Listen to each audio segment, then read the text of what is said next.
ചേട്ടാ മീനേതൊക്കെയുണ്ട്?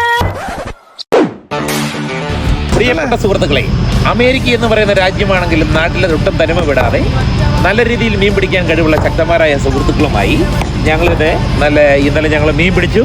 ഏകദേശം 35 കിലോയോളം മീൻ ഞങ്ങൾക്ക് കിട്ടി. അത് ഞങ്ങൾ വെട്ടുന്നതിനായി ഇവിടെ ഞങ്ങൾ പിടിച്ചവരായ നമ്മുടെ സുഹൃത്തുക്കളായ സന്തോഷും എൻ്റെ ഫാദറിലോ ഡാഡിയും റോമിയോ കാട്ടുകാരനും ജയമോൻജി പാറയും ഷിബുവും അടങ്ങുന്നു. ഞങ്ങൾ മീൻ മേടിച്ചു. ഞങ്ങളോട് വെട്ടാൻ ഞങ്ങൾക്ക് വശമില്ലാത്തതുകൊണ്ട് ഞങ്ങൾ അമീക്കോ ഞങ്ങൾ അടിപൊളിയായിട്ട് വെട്ടി ഞങ്ങൾ നാളെ വെട്ടി മറക്കും. ഞങ്ങൾ തലക്കറി വെച്ച് ഉണക്കപ്പം കൂട്ടി കഴിക്കും. ഒറ്റക്കാലിൽ ഇരിക്കുന്നു എന്നുള്ളൊരു ഒറ്റ വിഷമേ ഉള്ളൂ. നമ്മുടെ കിരീടത്തില് കിരിക്കാടൻ ജോസിന്റെ അപ്പം പറഞ്ഞ പോലെ ഇദ്ദേഹം ഒന്ന് എഴുന്നേക്കാൻ പറ്റുമായിരുന്നെങ്കിൽ ഞാൻ ഒറ്റയ്ക്ക് തീർത്തേനെ അത്. ഓക്കെ, റോമിയോ കാട്ടുകാരൻ നമ്മുടെ മീൻ വെട്ടുന്ന നമ്മുടെ സുഹൃത്തുക്ക് ടച്ചിങ്സ് കൊടുക്കുന്നു. ഇതാണ്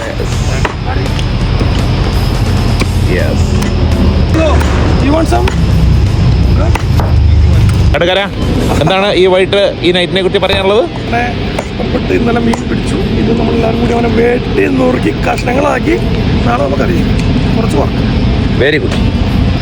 അതായത് മീൻ വെട്ടുന്നവരുടെ കയ്യിൽ മീനിൻ്റെ ഉളുമ്പ് വരാതിരിക്കാൻ മദ്യം കൊണ്ടുപോയി വായിൽ വിളമ്പി കൊടുക്കുന്ന റോമിയോ കാട്ടുകാരൻ. എന്തോ സ്നേഹം അവന് പോരാ. അവൻ്റെ ഒരു തള്ളും കൂടെ വേണം. ഡാഡി മധുരം കൊടുക്കട്ടെ, മധുരം കൊടുക്കട്ടെ. മധുരം കൊടുത്തു, മധുരം കുടിച്ചു. അടെ വീണോ?